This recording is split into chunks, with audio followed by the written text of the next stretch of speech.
السلام علیکم ورحمۃ اللہ وبرکاتہ۔ السلام علیکم، وعلیکم السلام۔ کیسے ہیں آپ؟ ٹھیک ٹھاک ہیں؟ خیریت سے؟ ناظرین، آپ دیکھ رہے ہیں پیارا رمضان۔ آج ابھی تھوڑی دیر پہلے ہی آپ نے حسین ارائیں صاحب کی زبانی قرآن پاک کی سورہ نساء کی ابتدائی 2 آیات تلاوت فرمائی، اور انہوں نے تلاوت فرمائی اور آپ نے سماعت فرمائی، اور اس کا ترجمہ بھی آپ نے سماعت فرمایا۔ ہمارے درمیان موجود ہیں محمد حسین ارائیں صاحب، شیف عروج، ڈاکٹر ہنا اور مہم عامر۔ روز ہم کسی نہ کسی موضوع پر بات کرتے ہیں، اور آج تو 10 رمضان ہے۔ آج ہم جس پاک ہستی کا ذکر کرنے لگے ہیں، سب سے پہلے تو ان ہستی کا ذکر کرنے سے پہلے ہم کئی بار سوچتے ہیں کیا ہم اس قابل ہیں کہ اس زبان سے ان کا ذکر ہو سکے؟ یعنی وہ پاک و پاکیزہ طیب ہستی کہ جن کو اللہ نے بڑی فضیلتوں سے نوازا۔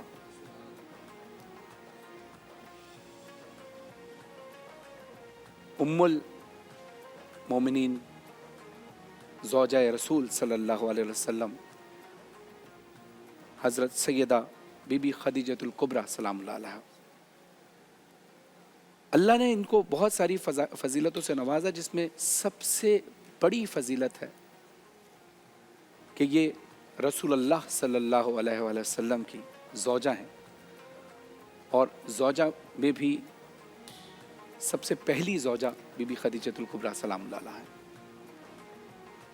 یہ وہ ہستی ہیں کہ جنہوں نے اسلام کا بہت ساتھ دیا۔ اگر کہا جائے کہ اسلام پر ان کا یعنی اسلام پر ان کا قرض ہے، تو یہ غلط نہ ہوگا، کیونکہ جب رسول اکرم صلی اللہ علیہ وآلہ وسلم اعلان نبوت کرنے سے پہلے، یعنی رسول تو جب اس دنیا میں تشریف نہیں لائے تھے تب بھی رسول ہی تھے، وہ اب بھی رسول ہیں اور تا قیامت ہمیشہ رسول ہی رہیں گے۔ لیکن جب اعلان رسالت تو 40 سال کی عمر میں کیا، لیکن اس سے پہلے کہ جو سخت حالات تھے، ان حالات میں بی بی خدیجۃ الکبریٰ سلام اللہ علیہا نے رسول اللہ صلی اللہ علیہ وسلم کا بہت ساتھ دیا۔ یعنی اس سے پہلے تو کیونکہ جناب خدیجۃ الکبریٰ جو تھیں وہ ملکہ عرب کہلاتی تھی، اور ایک بہت بڑا کاروباری سلسلہ تھا کہ جو عرب میں سعودی عرب سے شام تک ان کا مال جایا کرتا تھا۔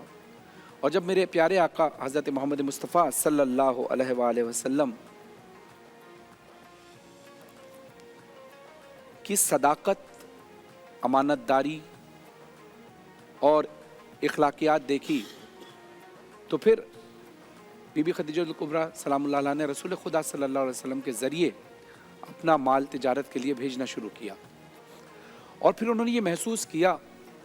کہ جب سے میرے پیارے آقا حضرت محمد مصطفیٰ صلی اللہ علیہ وسلم نے ان کا مال تجارت کے لیے فروخت کیا، تو بی بی سیدہ خدیجۃ الکبریٰ سلام اللہ علیہا کو اپنے کاروبار میں بہت منافع بھی ہوا،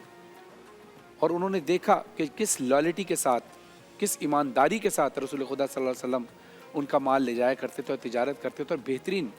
اس میں ان کو منافع ہوتا تھا۔ اور پھر کئی خاندانوں کی کفالت کیا کرتی تھی، کئی لوگوں کو قرضے دیا کرتی تھی۔ یعنی پھر ایک وقت آیا کہ جب رسول خدا صلی اللہ علیہ وسلم سے اللہ کے حکم سے بی بی خدیجۃ الکبریٰ سلام اللہ علیہا کا نکاح ہوا، اور نکاح آپ کے چچا حضرت ابو طالب علیہ السلام نے پڑھایا، اور پھر یہ ازدواجی زندگی کا سلسلہ شروع ہو گیا۔ اور پھر جہاں یہ ایک بہترین کاروباری خاتون تھی، اسی طرح انہوں نے پھر بہترین زوجہ ہونے کا حق بھی ادا کیا۔ یعنی جس وقت تبلیغ دین کا سلسلہ شروع تھا، تو اس وقت یقیناً آج بھی اگر آپ تبلیغ دین کے لیے نکلیں تو نیت خلوص اپنی جگہ، لیکن پیسے کی ضرورت تو پڑتی ہے۔ تو جناب خدیجۃ الکبریٰ نے اپنا سارا مال و اسباب دین اسلام کے لیے وقف کر دیا، اور رسول خدا صلی اللہ علیہ وسلم سے ارشاد فرمایا کہ یا رسول اللہ صلی اللہ علیہ وسلم، میرا سارا مال آپ کا ہے، میرا سارا مال، یہ سب کچھ مجھے دیا ہی اللہ نے، اور اگر آج میں یہ مال اللہ کے لیے خرچ نہ کروں تو پھر کس کے لیے خرچ کروں؟ اتنا ساتھ دینے والی خاتون، یعنی کہ جن کے آگے